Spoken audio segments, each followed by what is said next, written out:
With News in 5, I am Clifton James. A JetBlue flight from the island of Curaçao halted its ascent to avoid colliding with the US Air Force refueling tanker on Friday, with a JetBlue pilot blaming the military plane for crossing its path. "We almost had a mid-air collision up here," the JetBlue pilot said, according to a recording of his conversation with air traffic control.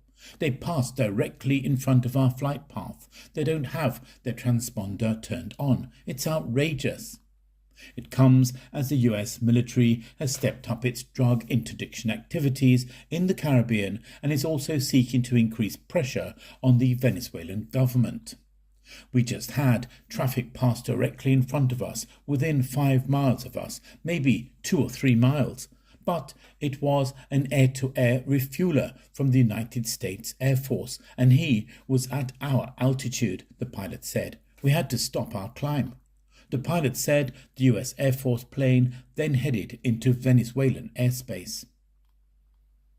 The head of Honduras's National Electoral Council has decried acts preventing the ongoing recount of the Central American country's presidential election, as a regional body said there was no reason to suspect fraud in the November 30th vote.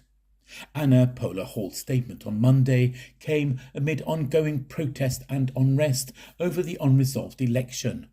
Nasri Assoufara, a right-wing businessman publicly supported by the United States President Donald Trump, has held a razor-thin lead over his top opponent, Salvador Nasrallah. In a post on X, Hall said disturbances seen in the country's capital, Tegucigalpa, have prevented the necessary conditions for the special recount to begin. A group representing the United States travel and tourism industry has warned that a proposal to require millions of foreign visitors to provide social media handles over the last 5 years could have a chilling effect on visits to the United States. The US Travel Association issued its comments in a statement on Monday on the proposed change, which was announced in a US government notice last week and expected to take effect on February 8th.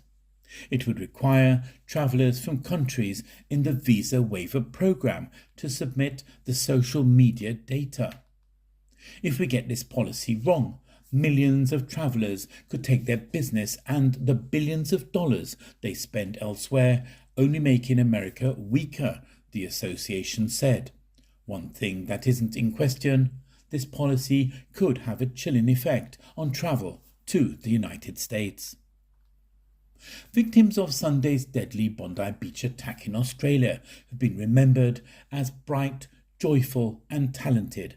15 people were killed when 2 gunmen targeted Jewish people attending a Hanukkah event. The victims included a 10-year-old girl, a British-born rabbi, a retired police officer, and a Holocaust survivor. On Sunday evening, Sajid and Naveed Akram, father and son, opened fire in a targeted attack of Jewish people attending a Hanukkah event. The older of the 2 died at the scene. A bystander, 43-year-old Ahmed Al-Ahmad, originally from Syria, managed to tackle one gunman and take hold of his weapon. He has since been branded a hero, and over $1 million Australian dollars have been raised for him. Australian Prime Minister Anthony Albanese says they weren't part of a terror cell, but clearly they were motivated by extremist ideology. You're up to date with News in 5. I am Clifton James.